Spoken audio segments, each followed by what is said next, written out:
नमस्कार। झारखंड के बढ़ते कदम में आप सभी का स्वागत है। मैं हूं आपके साथ रीमा प्रसाद। सभी बेरोजगारों को सरकारी नौकरी नहीं दी जा सकती है, अलबत्ता बेरोजगार नौजवानों को हुनरमंद बनाकर उन्हें अपने पैरों पर खड़ा जरूर किया जा सकता है। झारखंड की रघुवर सरकार भी इस दिशा में काम कर रही है। सरकार कौशल विकास मिशन के तहत युवाओं को विभिन्न कार्यों में कुशल बनाने की कोशिश में जुटी हुई है। इसके लिए 42 कंपनियों का चयन किया गया है। इसके साथ ही सरकार ITI संस्थानों के माध्यम से भी विभिन्न ट्रेंडों में छात्रों को प्रशिक्षित करने में जुटी हुई है। इसके लिए सरकार ने सभी प्रखंडों में ITI खोलने की योजना बनाई है। बेरोजगार युवाओं के साथ ही सरकार किसानों को आत्मनिर्भर बनाने में जुटी है। इसके लिए मछली पालन से किसानों को जोड़ा जा रहा है।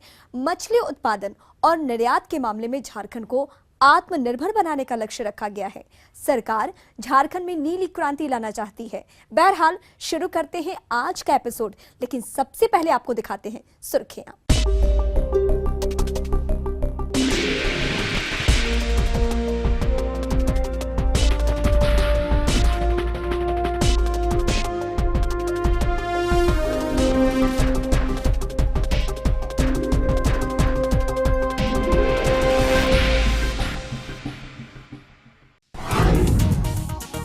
झारखंड सरकार के प्रयासों के नतीजे में केंद्र की मोदी सरकार ने साहिबगंज में गंगा पर पुल निर्माण को मंजूरी दे दी है।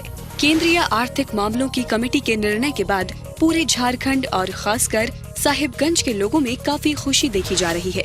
गौरतलब है कि पुल निर्माण के लिए पिछले 1 साल से भूमि अधिग्रहण का काम चल रहा है। राज्य सरकार ने परियोजना के लिए रैयती भूमि उपलब्ध कराई है। साथ ही सरकारी जमीन निशुल्क दी जा रही है।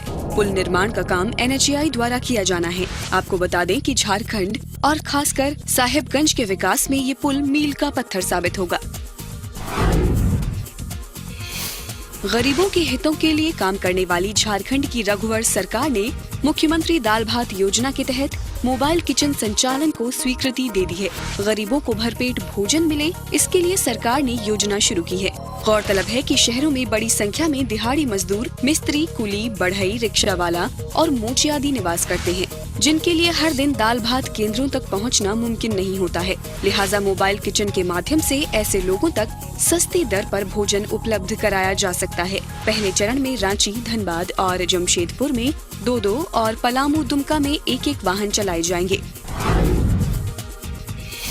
मुख्यमंत्री रघुवर दास ने कुडू के प्रखंड विकास पदाधिकारी रजनीश कुमार के निलंबन पर अपनी सहमति प्रदान कर दी है। रजनीश कुमार पर आरोप है कि उन्होंने 8 वर्षीय शीला कुमारी को घरेलू कामगार के रूप में नियुक्त किया था। इस बारे में जांच करने पर मामला सही पाया गया, जिसके बाद उन पर जिला बाल श्रमिक कल्याण कोष में 20,000 रुपए जमा करने का आदेश दिया गया। रजनीश कुमार द्वारा राशि जमा करने पर प्रथम दृष्टया साबित हो गया कि आरोप को स्वीकार कर लिया गया है। सरकारी सेवक होने के नाते ये एक गंभीर मामला था, लिहाजा निलंबन की कार्रवाई शुरू की गई, जिस पर मुख्यमंत्री ने अपनी सहमति प्रदान कर दी। रावण दहन कार्यक्रम में बोलते हुए मुख्यमंत्री रघुवर दास ने कहा कि दुर्गा पूजा से मिली शक्ति को हमें राज्य के नवनिर्माण में लगाना चाहिए। हमें अपने अंदर से लालच को दूर भगाना चाहिए। सत्य परेशान हो सकता है, लेकिन पराजित नहीं। CM ने कहा कि अनेकता में एकता का संदेश देने वाला हमारा देश अपने वीर सैनिकों की वीरता का सम्मान करता है। सैनिकों ने जिस तरह आतंकवाद का मुंह तोड़ जवाब दिया है, उससे देशवासी गर्व महसूस कर रहे हैं। देश की एकता और अखंडता को कोई भी असुरी शक्ति नहीं तोड़ सकती। हमें भारत की एकता और अखंडता को बनाए रखना होगा। मुख्यमंत्री रघुवर दास ने कहा है कि देश के अंदर और देश के बाहर जो आसुरी शक्तियां हैं, उन्हें नष्ट करने का संकल्प लें। रांची रावण दहन कार्यक्रम में बोलते हुए उन्होंने कहा कि मां दुर्गा हमारे मन मस्तिष्क से आसुरी शक्ति को नष्ट करे। हमारी संस्कृति विभिन्नता में एकता का संदेश देती है। CM ने कहा कि रांची के मोरहाबादी मैदान को अंतर्राष्ट्रीय स्तर पर विकसित किया जाएगा, ताकि धार्मिक, सांस्कृतिक और राजनीति के स्तर पर आयोजित होने वाले कार्यक्रमों को नया रूप दिया जा सके। झारखंड सरकार अपने कर्मियों को हर प्रकार की सुविधा देने के लिए प्रतिबद्ध है। कठिन परिस्थितियों में राज्य की कानून व्यवस्था को बनाए रखने वाले पुलिस कर्मियों के लिए सरकार ने एक बड़ी घोषणा की है। इसके तहत मुख्यमंत्री रघुवर दास ने सिपाहियों, हवलदारों, सहायक अवर निरीक्षकों और निरीक्षकों को अब साल में 1 माह का वेतन अधिक मिलेगा। दरअसल शनिवार, रविवार और राजपत्रित अवकाश के दिनों में भी ये लोग अपनी सेवा देते हैं, लिहाजा उन्हें 1 माह के समतुल्य वेतन देने की घोषणा की गई है। सरकार के इस फैसले से कर्मियों में खुशी की लहर दौड़ गई है। मुख्यमंत्री रघुवर दास ने मुखिया, पंचायत सचिवालय सेवक और स्वयं सहायता समूहों को संबोधित किया। इस दौरान उन्होंने कहा कि जनता की भागीदारी से ही विकास का मार्ग प्रशस्त किया जा सकता है। जनता विकास कार्यों में अपनी भागीदारी निभाए, सरकार और शासन पूरा सहयोग करने को तैयार है। लोगों को संबोधित करते हुए सीएम ने कहा कि सरकार ने पंचायतों में योजनाओं के प्रबंधन के लिए पंचायत सचिवालय की स्थापना की है। ग्रामीणों और गाँव की समस्याओं को ध्यान में रखते हुए पंचायत सचिवालय का प्रारूप तैयार किया गया है। कृषि मंत्री रणधीर कुमार सिंह ने कहा है कि सरकार ने 2020-21 तक 5 लाख मीट्रिक टन मछली उत्पादन का लक्ष्य रखा है। राज्य सरकार 9 करोड़ की लागत से मछुआ आवास और वेदव्यास आवास योजना शुरू करने जा रही है, जिसका सीधा लाभ बेघर मछुआरों को मिलेगा। विभागीय मंत्री ने कहा कि साल 2017-18 तक राज्य को मछली निर्यातक राज्य की श्रेणी में खड़ा करने का लक्ष्य है। मुख्य सचिव राजबाला वर्मा ने कहा है कि सरकार कक्षा 1 से 8 तक के स्कूली बच्चों को पाठ्य पुस्तकें उपलब्ध कराएगी। साथ ही पाठ्यक्रम में नैतिक शिक्षा को भी शामिल किया जाएगा। झारखंड शिक्षा परियोजना परिषद की बैठक में बोलते हुए उन्होंने कहा कि साल 2017-18 में क्लास 6 से 8 तक के बच्चों को राज्य सरकार द्वारा तैयार की गई पुस्तकों से शिक्षा दी जाएगी। साथ ही पैरा शिक्षकों, BRP, CRP और कस्तूरबा बालिका आवासीय विद्यालय के शिक्षकों और शिक्षकेतर कर्मियों के मासिक मानदेय में 1 अप्रैल 2016 से 10% वृद्धि करने का निर्णय लिया गया है। झारखंड में सड़क, रेल और वायु मार्ग के विकास को लेकर कई मोर्चों पर काम किया जा रहा है। राज्य भर में तेजी के साथ गुणवत्तापूर्ण सड़कों का निर्माण कराया जा रहा है। विभिन्न जिलों में हवाई अड्डों का विकास किया जा रहा है। हवाई यात्रा को सस्ता और सुलभ बनाने के लिए केंद्र सरकार के साथ समझौता किया गया है। इतना ही नहीं, रेल परियोजनाओं के लिए भूमि अधिग्रहण के काम में तेजी लाई गई है। इस बाबत मुख्य सचिव राजबाला वर्मा लगातार समीक्षा बैठक कर रही हैं। फिलहाल वक्त है एक छोटे से ब्रेक का। ब्रेक के बाद आपको बताएंगे कि सरकार ने कितने ITI संस्थान खोलने की योजना बनाई है।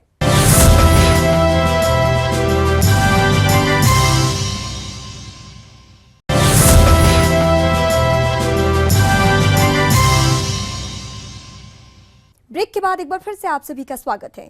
ITI के माध्यम से युवाओं का कौशल विकास किया जाएगा। युवाओं को हुनरमंद बनाकर उन्हें रोजगार के साथ जोड़ा जा सकता है। इसके लिए झारखंड की रघुवर सरकार ने 32 नए औद्योगिक प्रशिक्षण संस्थान खोलने को स्वीकृति दी है। मुख्यमंत्री रघुवर दास ने राज्य के सभी प्रखंडों में ITI खोलने की घोषणा कर दी है। झारखंड में बड़ी संख्या में निवेशक आने वाले हैं, लिहाजा यहाँ के युवाओं को हुनरमंद बनाकर उन्हें रोजगार के साथ जोड़ा जा सकता है। इसके लिए युवाओं का कौशल विकास जरूरी है। ITI संस्थानों के माध्यम से भी युवाओं को प्रशिक्षित कर रोजगार के साधन उपलब्ध कराए जा सकते हैं। इसके लिए झारखंड की रघुवर सरकार ने सभी प्रखंडों में औद्योगिक प्रशिक्षण संस्थान खोलने की योजना बनाई है। देवघर के मधुपुर में ITI के नए सत्र का उद्घाटन करते हुए उन्होंने कहा कि राज्य भर में 32 नए औद्योगिक प्रशिक्षण संस्थान खोलने की स्वीकृति दी गई है। पहले इसकी संख्या मात्र 14 थी। सीएम ने कहा कि विकास के नाम पर किसी के साथ भेदभाव नहीं किया जाएगा। हिंदू मुस्लिम भारत माता की 2 आंखें हैं। युवाओं की चर्चा करते हुए सीएम ने कहा कि युवाओं को हुनरमंद बनाकर उन्हें रोजगार के साथ जोड़ना सरकार की प्राथमिकता में शामिल है। मधुपुर में IG के नए सत्र के उद्घाटन समारोह में मुख्यमंत्री रघुवर दास ने कई घोषणाएं की। राज्य में जल्द ही झारखंड औद्योगिक सुरक्षा बल का गठन किया जाएगा। अप्रवासी भारतीय झारखंड में उद्योग लगाने के इच्छुक हैं। राज्य में हुनरमंद मानव संसाधन विकसित किया जाएगा। विशेष विश्वविद्यालय राज्य के युवाओं को दक्ष बनाएंगे। कुशल कामगारों को मुद्रा बैंक योजना के माध्यम से आर्थिक सहायता उपलब्ध कराई जाएगी। सरकार सबका साथ सबका विकास चाहती है। हिंदू मुस्लिम सरकार की 2 आंखें हैं। पहली पढ़ाई फिर विदाई के तहत सरकार बच्चियों की शिक्षा पर जोर दे रही है। ग्रामीण स्तर पर महिलाएं स्वयं सहायता समूहों के साथ जुड़ें। राष्ट्रपिता महात्मा गांधी के ग्राम स्वराज के सपने को साकार करना सरकार का लक्ष्य है। कार्यक्रम में मौजूद कृषि मंत्री रणधीर कुमार सिंह ने कहा कि मुख्यमंत्री रघुवर दास के नेतृत्व में सरकार गरीबी उन्मूलन को लेकर तेजी के साथ काम कर रही है। नए ITI खोलने के साथ ही सरकार बंद पड़े कृषि और पशुपालन कॉलेजों के खोलने को लेकर भी सरकार प्रतिबद्ध है। मौके पर मौजूद श्रम नियोजन मंत्री राज पालीवाल ने सीएम को धन्यवाद देते हुए मधुपुर में नए औद्योगिक प्रशिक्षण संस्थान खोलने के लिए आभार प्रकट किया।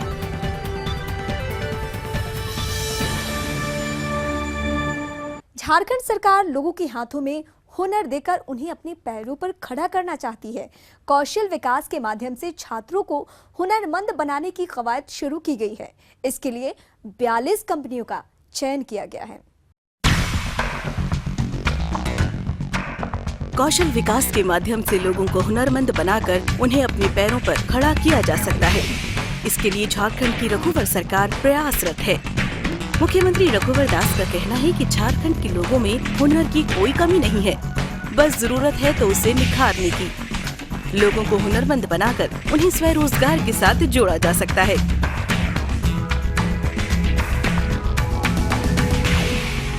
कौशल विकास मिशन के तहत ट्रेनिंग सर्विस प्रोवाइडर के साथ इकरारनामा हस्ताक्षर करने और कॉलेजों में सिस्को नेटवर्किंग एकेडमी के शुभारंभ के अवसर पर बोलते हुए सीएम ने कहा कि झारखंड में अब तक कौशल विकास और हायर एजुकेशन को नजरअंदाज किया गया है, लिहाजा इस क्षेत्र में झारखंड पिछड़ता चला गया। वर्तमान सरकार ने उच्च और तकनीकी शिक्षा के लिए अलग से विभाग का गठन किया है, जिसके तहत छात्रों, बेरोजगारों और दिव्यांगों को प्रशिक्षण देने का प्रावधान किया गया है। हायर एजुकेशन पर जितनी फोकस बिहार के समय होनी चाहिए थी, हमारा पिछड़ना कुल एरिया वंचित था। राज्य गठन होने के बाद भी 14-15 साल में जो भी सरकारें थी, इन हायर एजुकेशन पर उनका फोकस नहीं था। हमारी सरकार गठन होने के बाद हमने तय किया कि इस हायर एजुकेशन में जहां हमारे बच्चे दूसरे राज्य जाते हैं, चाहे वो एजुकेशन को लेकर हो, चाहे वो प्रशिक्षण को लेकर हो, इस दृश्य को हमें बदलने का हमने निर्णय लिया।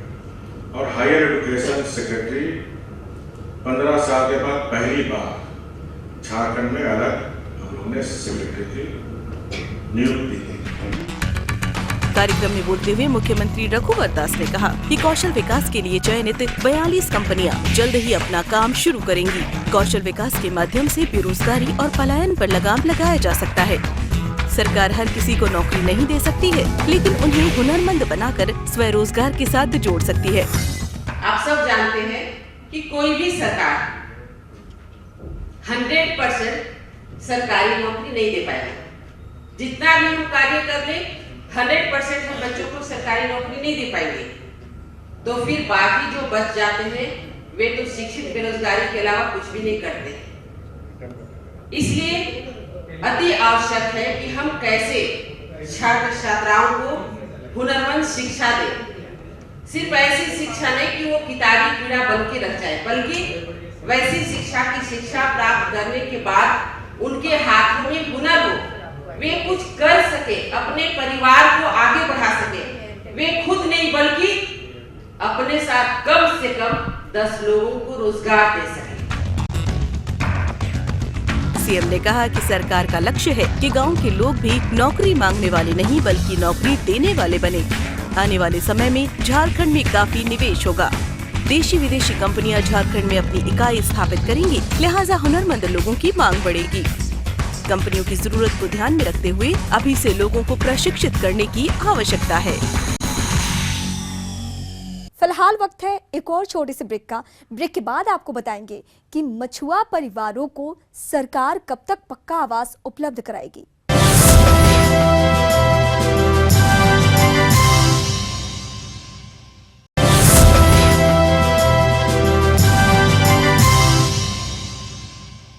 झारखंड सरकार राज्य के सभी मछुआ परिवारों को पक्का मकान देगी। मछुआरों के लिए 2 लाख रुपए का दुर्घटना बीमा भी कराया जाएगा, जिसका प्रीमियम राज्य सरकार भरेगी। राज्य में 2 महीने के अंदर मत्स्य फेडरेशन का गठन कर दिया जाएगा। मुख्यमंत्री रघुवर दास ने कहा है कि निजी क्षेत्र में हेचरी निर्माण के लिए 90% अनुदान दिया जाएगा।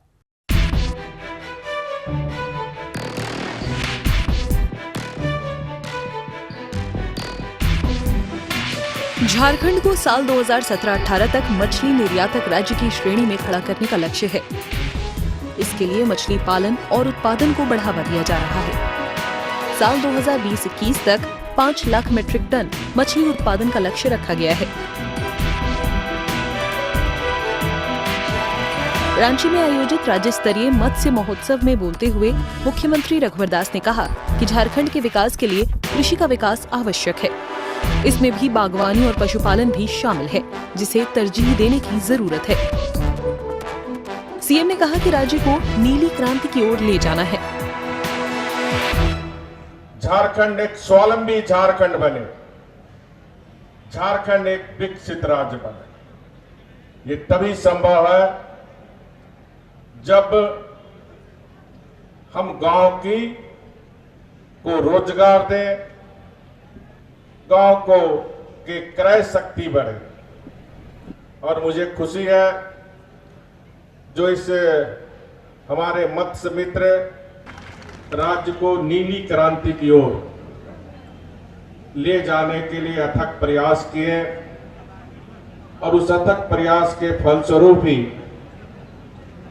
आज हम कुछ समय के अंदर झारखंड नीली क्रांति वाली राज्य की गिनती में आए।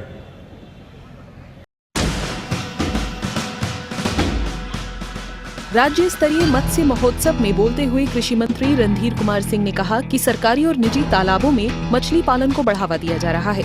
खास बात यह है कि राज्य भर में बनाए गए डोभा में से 70,000 डोभा में मत्स्य मित्रों द्वारा मछली पालन किया जा रहा है। आने वाले दिनों में सभी डोभा में मछली पालन शुरू किया जाएगा।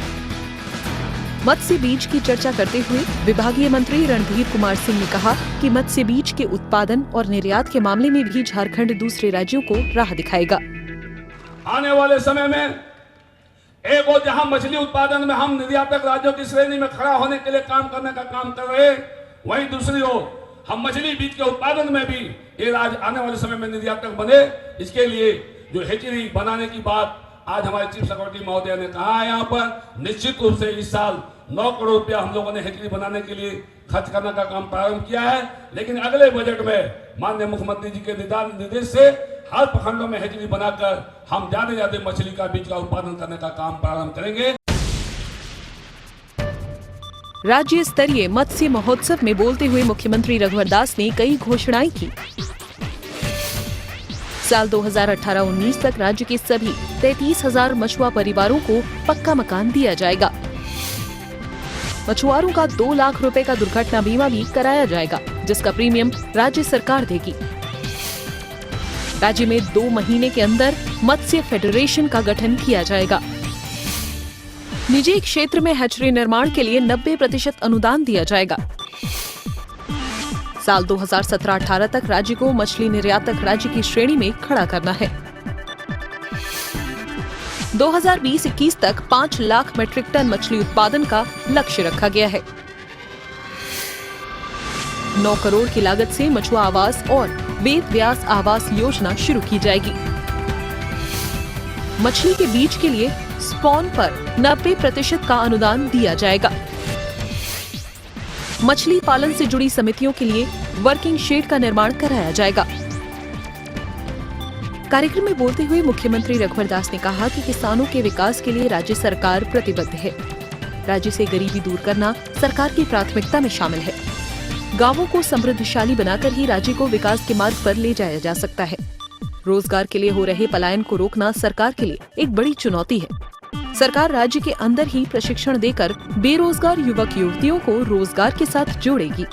बजट को लेकर चर्चा करते हुए सीएम ने कहा कि अगर इस बारे में किसी को कोई सुझाव देना है तो वे स्वतंत्र हैं। बेहतर सुझाव देने वाले को सरकार पुरस्कृत करेगी। कार्यक्रम में मौजूद मुख्य सचिव राजबाला वर्मा ने कहा कि मछली पालन पूर्णकालिक और अंशकालिक रोजगार देने में सक्षम है, लिहाजा सरकार मछली पालन को बढ़ावा देने के लिए हर संभव सुविधा प्रदान करेगी।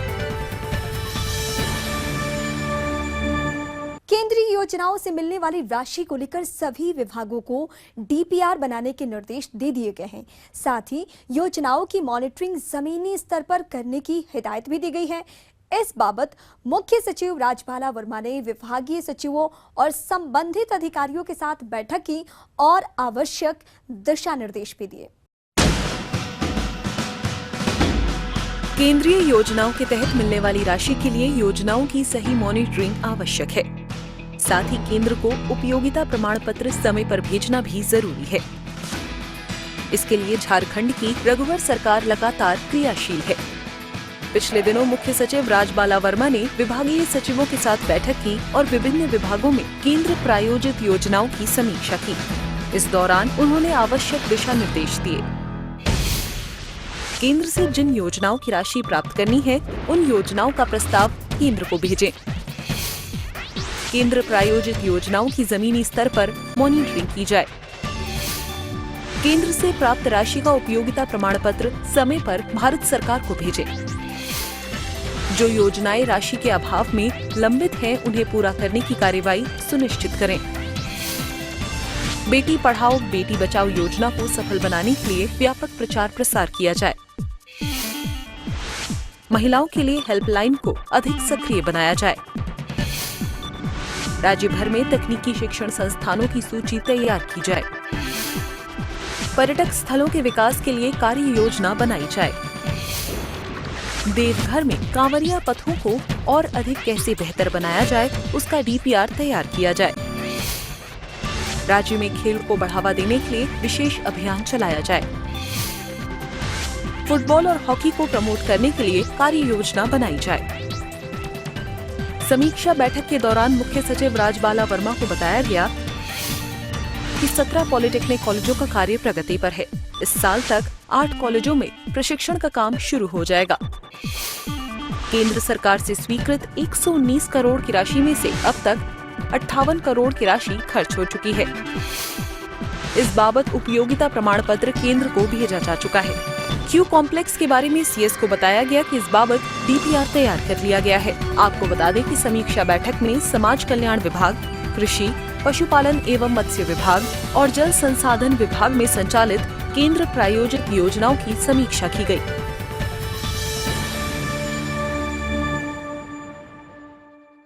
तो आज के एपिसोड में बस इतना ही। अगले अंक में फिर होगी आपसे मुलाकात। तब तक के लिए मुझे और पूरी मेरी टीम को दीजिए इजाजत। नमस्कार।